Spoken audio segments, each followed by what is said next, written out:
Class 5th chapter 14 अ गुरु भक्त girl Kalibai. Screen पर जो तस्वीर आप देख रहे हैं, जानते हैं वो किसकी है? हाँ, बिल्कुल सही पहचाना आपने। ये एकलव्य की ही तस्वीर है। आपने इस गुरु भक्त एकलव्य की कहानी तो जरूर सुनी होगी। एकलव्य ने गुरु द्रोणाचार्य को अपना गुरु मानकर उनकी एक प्रतिमा बनाई और उसके समक्ष तीरंदाजी की प्रैक्टिस करके एक कुशल तीरंदाज बन गया। जब गुरु को यह पता चला तो उन्होंने गुरुदक्षिणा स्वरूप एकलव्य से उसका अंगूठा मांग लिया। एकलव्य ने एक पल की भी देर किए बिना अपना अंगूठा काटकर गुरु के चरणों में रख दिया। क्या आप जानते हैं कि राजस्थान के डूंगरपुर जिले में भी एक ऐसी ही गुरु भक्त यंग गर्ल की सच्ची कहानी बड़ी मशहूर है। इस यंग गर्ल का नाम था कालीबाई। अच्छा, इसी यंग गर्ल के नाम पर क्लास 12th की इंटेलिजेंट गर्ल्स स्टूडेंट को स्टेट गवर्नमेंट ऑफ राजस्थान की तरफ से फ्री में स्कूटी दी जाती है। इस योजना का नाम है कालीबाई भील मेधावी छात्रा स्कूटी योजना। तो चलिए आज हम इसी ब्रेव यंग गर्ल यानी बहादुर किशोरी की कहानी पढ़ते हैं। ये है हमारी बुक का लेसन नंबर 14, जिसका नाम है अ गुरु भक्त गर्ल कालीबाई, एक गुरु भक्त लड़की कालीबाई। नरेशन के साथ स्क्रीन पर लाइन हाईलाइट होगी। तो चलिए शुरू करते हैं। ये रही किताब आपकी स्क्रीन पर। Kalibai was a Bhil teenager girl. Kalibai Bhil जाति की एक टीनेजर गर्ल यानी लड़की थी। भील एक जाति का नाम है। इस जाति के लोग तीर चलाने और युद्ध कला में माहिर होते हैं। टीनेज का अर्थ है टीन एज वाली बालिका, अर्थात 13 से 19 वर्ष तक की आयु की बालिका। 13 से 19 वर्ष तक की आयु टीन एज कहलाती है।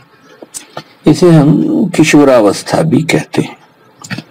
कालीबाई की आयु क्योंकि 13 वर्ष थी, इसलिए इस वाक्य में उसे टीनेज गर्ल कहा गया है। Kalibai was a Bhil teenager girl. Kalibai Bhil जाति की एक टीनेजर यानी किशोरी थी।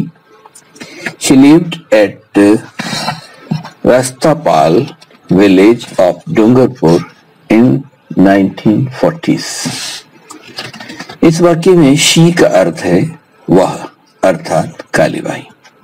आप जानते हैं ही पुरुष या बालक के लिए इस्तेमाल किया जाता है, जबकि शी महिला या बालिका के लिए प्रयोग में लिया जाता है। यहाँ कालीबाई एक बालिका है, इसलिए शी का प्रयोग किया गया है। लिव्ड, ये लाइव की सेकंड फॉर्म है। लिव का अर्थ है रहना, जबकि सेकंड फॉर्म होने से इसका अर्थ हो गया रहती थी, यानी बात भूतकाल की अर्थात बीते हुए समय की है। बाकी में एक और शब्द है विलेज, जिसका अर्थ है गांव। She lived at a Rastapal village of Dungarpur in the 1940s, अर्थात 1940 में वो अर्थात कालीबाई डूंगरपुर के एक गांव जिसका नाम था रास्तापाल रहती थी। In those days, Rajasthan was mostly under the rule of princely states which were loyal to the British। आइए पहले इस वाक्य में आए हुए कठिन शब्दों को समझ लेते हैं। In those days, इसका अर्थ है उन दिनों। मोस्टली का अर्थ होता है अधिकांश। रूल इसका अर्थ होता है राज या शासन। प्रिंसली स्टेट कहते हैं राजशाही को, यानी एक ऐसी रियासत जिस पर किसी राजा का शासन हो। लॉयल अर्थात वफादार और ब्रिटिश यानी ब्रिटेन के निवासी अर्थात अंग्रेज। तो उन दिनों राजस्थान का मोस्टली यानी अधिकांश भाग प्रिंसली स्टेट यानी राजशाही व्यवस्था के तहत था और ये समस्त राजा या शासक ब्रिटिश यानी अंग्रेजों के वफादार थे। When the Quit India movement announced on 9th August 1942, the people came out in an open opposition to colonial rule. इस वाक्य में कुछ कठिन शब्द आए हैं, आइए सबसे पहले उन्हें समझते हैं। Quit India movement announced, came out, opposite, open और colonial। colonial rule के बारे में, colonial जिसका अर्थ होता है उपनिवेश शासन। अंग्रेजों द्वारा हमारे देश को अपना उपनिवेश या कॉलोनी बनाकर उस पर हुकूमत की जा रही थी, इसी को कॉलोनियल रूल कहा गया है। क्विट इंडिया मूवमेंट अर्थात भारत छोड़ो आंदोलन। महात्मा गांधी की लीडरशिप में अंग्रेजों को भारत से भगाने के लिए ये आंदोलन शुरू किया गया। केम आउट का अर्थ यहाँ निकल पड़े, यानी गांधी जी के आह्वान पर आंदोलन के लिए निकल पड़े। क्यों निकले? विरोध के लिए यानी अपोजिशन के लिए। अतः अपोजिशन का अर्थ है विरोध करना, ओपन का अर्थ है खुला, अतः ओपन और इसी से बना अपोजिशन, जिसका अर्थ हुआ खुला विरोध या खुले आम विरोध करना। When the Quit India movement announced on 9th August 1942, the people came out in an open opposition to colonial rule. जब 9 अगस्त 1942 को भारत छोड़ो आंदोलन की घोषणा की गई तो लोग खुले आम अंग्रेजी शासन के विरोध में उतर आए। Social activists in Dungarpur, inspired by the Gandhian leader Thakkar बापा, established the Dungarpur Sevak Sangh. Social activist जिसका अर्थ है समाज की सेवा करने वाला व्यक्ति अर्थात समाज सेवी। दूसरा है established जिसका अर्थ होता है स्थापना करना। एक बार पुनः पढ़ते हैं। Social activists in Dungarpur, inspired by the Gandhian leader Thakkar Papa, established the Dungarpur Sevak Sangh. Dungarpur में सोशल एक्टिविस्ट यानी सामाजिक कार्यकर्ता ने गांधीवादी नेता ठक्कर बापा से प्रेरित होकर डूंगरपुर सेवक संघ की स्थापना की। The Sevak Sangh used to run a school for Dalit and tribals in the district. अब इसमें जो कठिन शब्द हैं आइए उन्हें देखते हैं।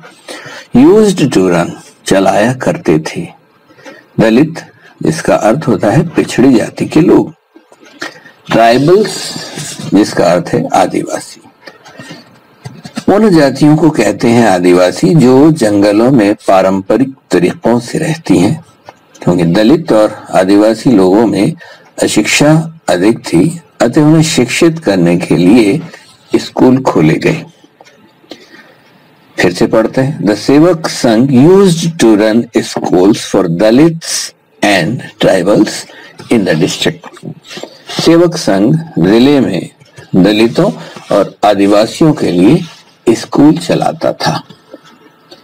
They thought the students about patriotism and bravery. Patriotism जिसका अर्थ है देशभक्ति और ब्रेवरी यानी बहादुरी।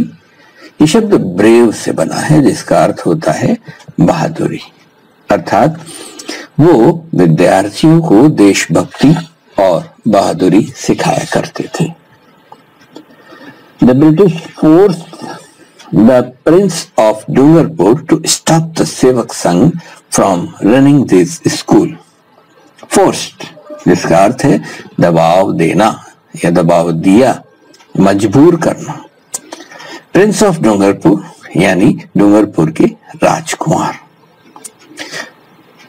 तो अर्थ हुआ इसका अंग्रेजों ने डूंगरपुर के राजकुमार को इन स्कूलों को चलाने से रोकने के लिए मजबूर किया। अगला वाक्य है, as a result an organisation called the Prajamandal was formed to conduct a campaign against this injustice closing of a school and demanding the end of the colonial rule. As a result, परिणाम स्वरूप, organisation संगठन, formed बनाया गया, campaign अभियान, unjust अन्याय, अर्थ हुआ परिणाम स्वरूप अन्यायपूर्ण तरीके से स्कूल बंद करवाने के विरोध और इस उपनिवेशीय शासन के अंत के विरोध में अभियान के लिए प्रजामंडल नामक संगठन बनाया गया। अगला वाक्य देखते हैं, the prince took a cruel action of beating the workers of the Prajamandal and sending them to jail. Cruel जिसका अर्थ है निर्दयी या बेरहम, बीटिंग यानी मारना पीटना। राजकुमार ने प्रजामंडल के कार्यकर्ताओं की पिटाई और उन्हें जेल भेजने की क्रूर कार्रवाई की। The intensified people's protest, intensified इसका अर्थ है तेज कर देना या बढ़ा देना। पीपल्स प्रोटेस्ट जिसका अर्थ है लोगों का विरोध, अर्थात इसने यानी राजकुमार के क्रूर कृत्य ने लोगों के विरोध और आक्रोश को और ज्यादा बढ़ा दिया। अर्थात राजकुमार की क्रूर कार्रवाई से नाराज होकर लोगों ने अपने विरोध को और तेज कर दिया।